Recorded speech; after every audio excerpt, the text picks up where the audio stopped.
Olá, boa tarde. 2h30 da tarde das quartas-feiras nos encontramos aqui com um programa feito para o investidor de longo prazo. E às vezes a gente não dá o carinho necessário para o investidor que é iniciante, que está começando, que gostaria de ser um investidor. Os números do Brasil são trágicos a respeito de investimentos. Temos apenas 0,3% da população que investe em ações no Brasil. A Índia, que tem uma renda per capita, 1/3 da brasileira, já tem 2%, ou seja, quase 10 vezes mais em relação ao percentual de investidores, um país que é mais pobre que nós. Isso sem mencionar as grandes economias do mundo, que os números chegam a 30%, 40%, 50% de investidores na Bolsa. Então hoje vai ser um programa feito para o investidor iniciante e eu trouxe aqui um dos caras que é a didática do mercado financeiro. Fala, Thiago, obrigado mais uma vez por essa.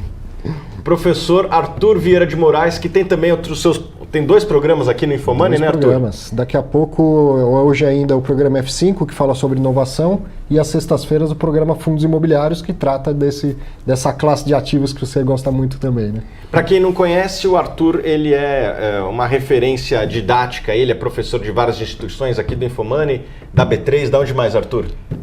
FIA, FECAP, FIPK, FIA, FGV, deve ter faltado, tipo os 7 anões, a gente sempre esquece, mas várias. Ótimo, enfim, o que é importante aqui é que o Arthur, ele é... IBMEC, lembrei. IBMEC? IBMEC também. IBMEC lá do Rio? IBMEC São Paulo. Ah, tem no São Paulo, não sabia.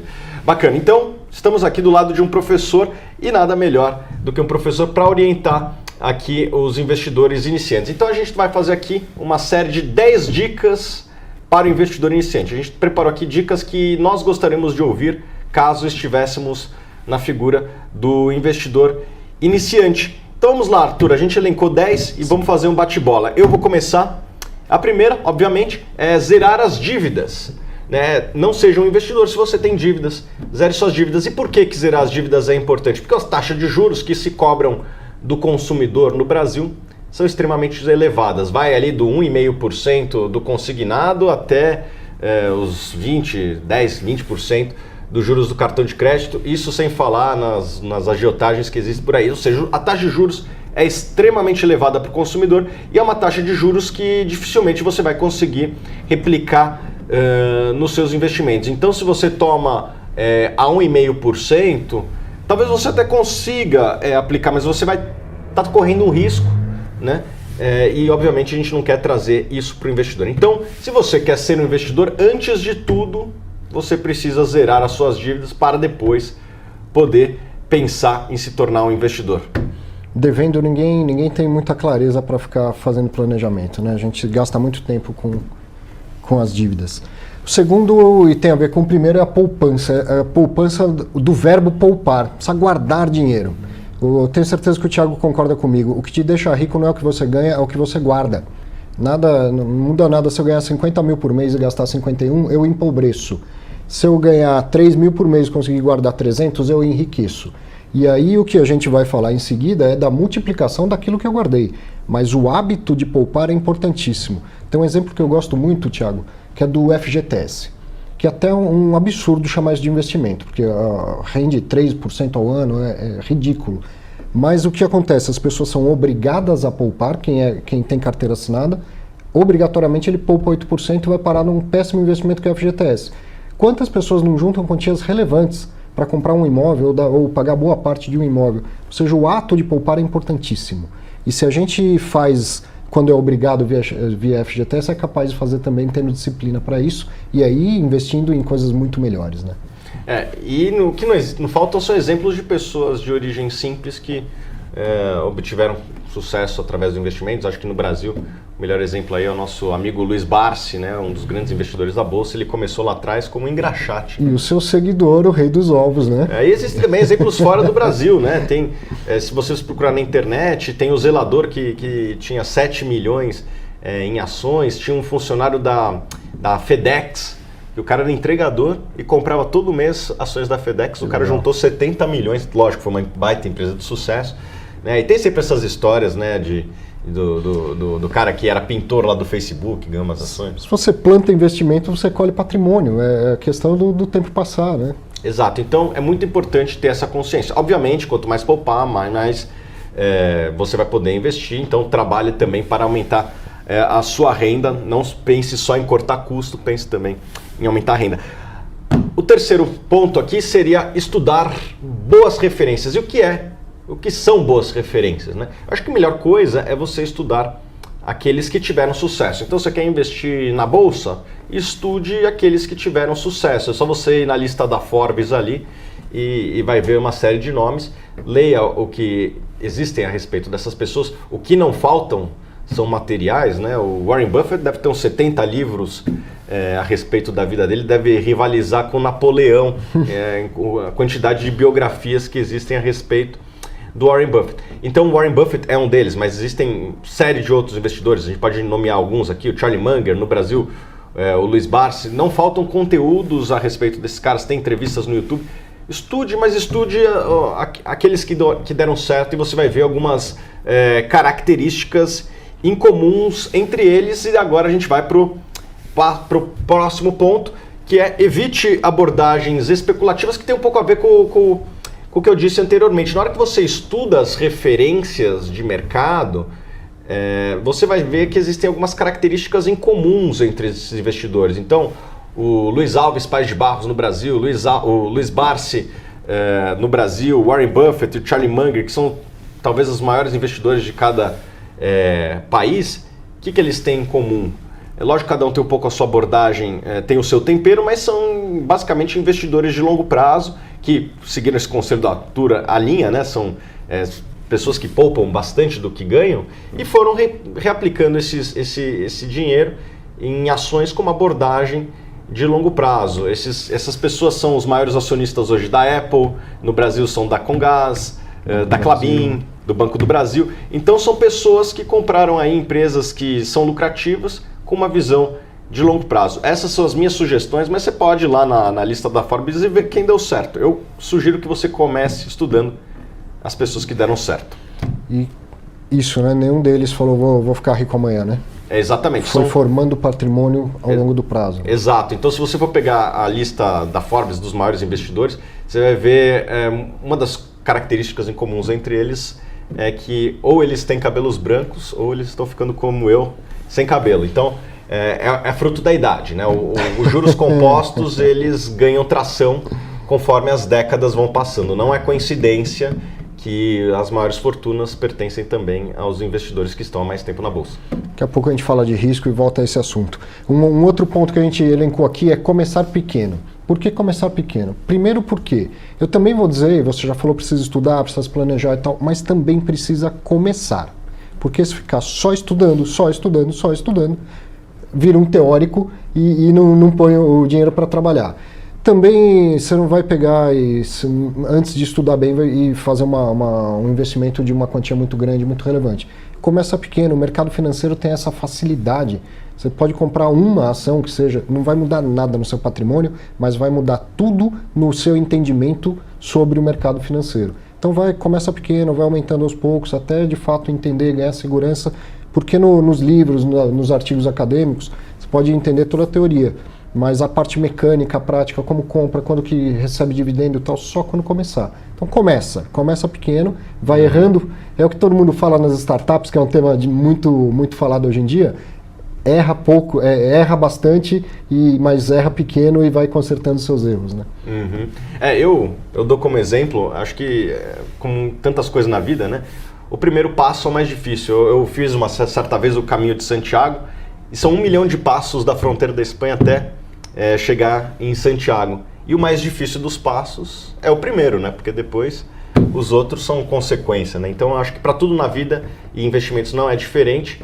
O desafio é você dar o primeiro passo, você abrir a conta na corretora, você comprar a sua primeira ação, você fazer a sua primeira poupança mensal.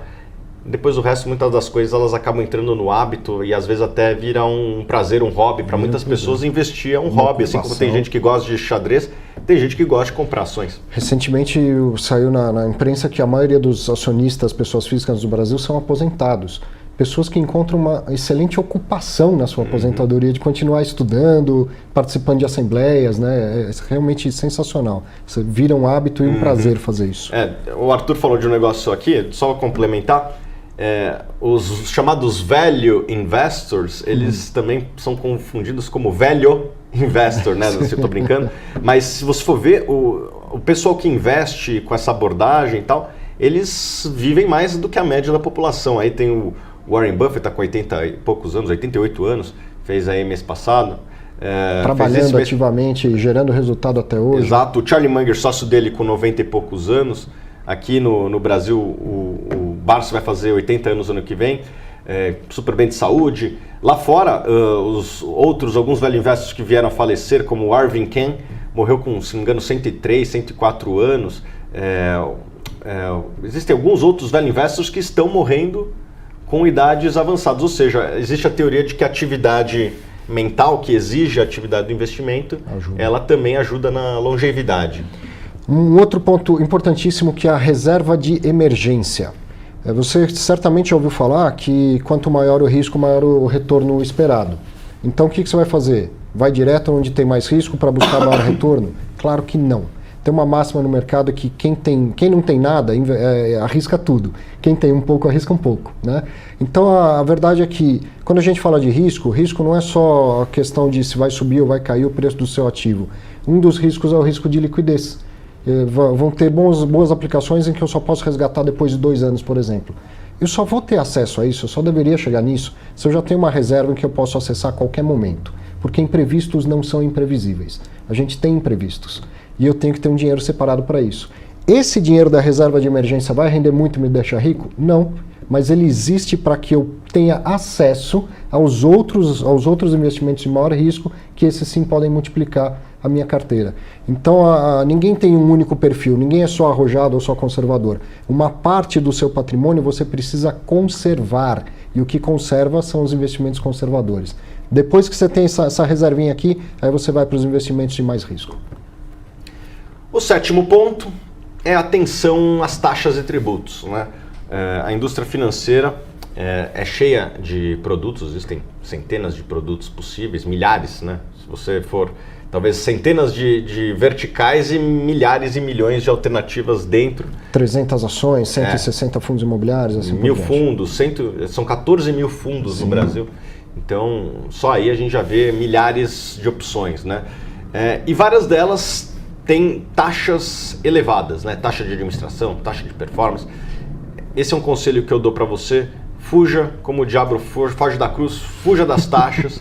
E se for pagar, que elas sejam bastante justificadas pela qualidade do produto comprado. E a mesma coisa com impostos, né? Se você ficar comprando e vendendo, você vai acabar pagando bastante imposto de renda.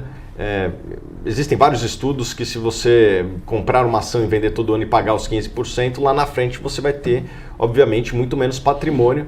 É uma taxa de administração do governo, vamos dizer assim. Exato. Então, se você compra uma ação por 100 e vende ela por 20, depois compra outra por 20 e vende por 40, se você não tivesse, se a sua tivesse segurado sua ação inicialmente, vamos supor que ela tivesse ido dos mesmos 10 aos 40, você pagaria menos imposto, ou pelo menos adiaria o pagamento de imposto na segunda alternativa. Então, se você puder evitar o pagamento de imposto, ao longo do tempo você vai estar fazendo um bom negócio. Obviamente existem estruturas possíveis de clube de investimento, de fundo de investimento, isso tudo é possível, então obviamente cada um tem que fazer a conta, porque também tem contas, aí também tem taxas. Isso, uma coisa que eu queria falar sobre tributos é que também, claro que você tem que evitar muita rolagem para não ficar pagando. Agora, nem sempre o que é isento é melhor. Pagar imposto significa que eu tive lucro. E aí, quando a gente fala, principalmente o investidor iniciante, isento de imposto de renda, parece um pop-up na frente dele, ele não analisa mais nada. Não é porque é isento de imposto de renda que vai ser necessariamente melhor. A relação retorno ajustado por risco tem que vir antes dessa análise sobre vou pagar tributos ou não vou pagar tributos. Depois, temos tempo para mais um? Para mais vários. Falar dos riscos, que quando a gente fala de risco, risco não é risco, é riscoso. Pegue um prospecto inicial de uma ação, por exemplo, de um IPO, vai ter umas 10 páginas falando de risco. Mas eu também não quero assustar ninguém, não é tudo isso.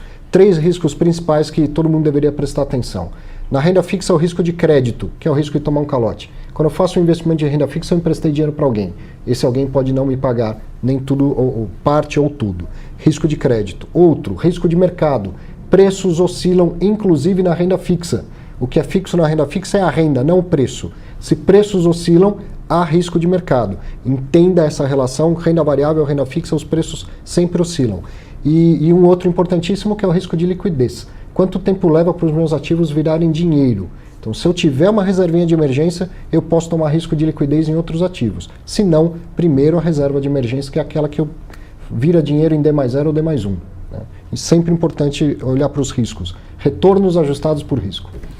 E, obviamente, os riscos muitas vezes são diluídos ao longo do tempo. Tem uma frase que eu gosto muito que diz assim: investir em ações é arriscado no curto prazo, não investir em ações é arriscado no longo prazo. No longo prazo, né? Quase todas as bolsas do mundo aí estão perto da máxima, próximos da máxima, e todas geraram um retorno acima da renda fixa ao longo do tempo. Alguém pode falar, mas nos últimos 20 anos no Brasil a renda fixa performou melhor. Realmente, a renda fixa performou melhor, mas é importante lembrar que teve, ao longo dos últimos 100 anos, 8 calotes, né? Então, na média, a renda fixa a média da renda variável. Isso. Agora você não precisa, né? Dependendo da janela de tempo, uma pode performar melhor que a outra. A Bolsa Brasileira, muitas vezes o pessoal fala mal do Brasil, mas a Bolsa Brasileira performou desde a sua criação no final da década de 60, melhor do que a Bolsa Americana. Diversificação, um pouco de renda fixa, um pouco de renda variável. Não tem um melhor que o outro, né? Diversificar é melhor em qualquer situação. Último ponto, rapidinho, mais planejamento e menos emoção. Não sei de quem que é essa frase, mas eu gosto muito, né? Se eu tivesse 3 horas para cortar uma árvore, eu passaria 2 horas afiando o machado. Eu falei antes, comece pequeno, também não vai ficar só estudando. Começa com um pouquinho, mas a hora que for aumentar os aportes e tal, planeje mais para fazer coisas definitivas, assim a gente não ficar girando, não pagar muita taxa, não pagar muito tributo e principalmente cuidado com as suas emoções. Vai ter eleição presidencial, o que vai acontecer com a Bolsa? Você está investindo para 20 anos, vai ter mais 5 eleições. Se você não consegue ficar tranquilo, porque vai ter uma eleição presidencial, meu amigo, então vai pensar em outra coisa. Né? Passa presidente esse outro regimes e tal, e a Bolsa está aí, os investimentos estão aí. Menos emoção e mais planejamento. O Warren Buffett disse que desde que nasceu comprou ações em todos os presidentes, né? Todos os presidentes ele foi um comprador de ações. E uma vez eu conversei com o Luiz Barsi, ele falou algo parecido, né? Desde que eu comecei a investir, eu comprei ações praticamente todos os anos. Ou seja, quase a mesma coisa que o Buffett fez nos Estados Unidos. Né? Ele comprou ações durante o governo Dilma, durante o governo Lula, durante o governo Fernando Henrique. O investidor tem que ser assim, ele tem que ter uma abordagem a longo prazo, ao longo do tempo. Vai ter presidente ruim, vai ter presidente menos ruim. Né? Não dá para falar que não é garantido que vamos ter presidentes bons, né? Mas o investidor de longo prazo, ele tem que investir em empresas que vão continuar prosperando independente de quem for o próximo presidente. Se a sua empresa que você investe depende do próximo presidente, talvez você não devesse investir naquela ação em primeiro lugar. Isso aí. Então, ótimo. Obrigado, Arthur, por estar aqui. Eu já fui algumas vezes no programa do Arthur. O Arthur tem um programa lá de fundos imobiliários, que também é algo que eu acredito e gosto bastante. Posso dar uma dica rápida? Começa dia 1º de outubro a World Investor Week, que é a Semana Mundial do Investidor.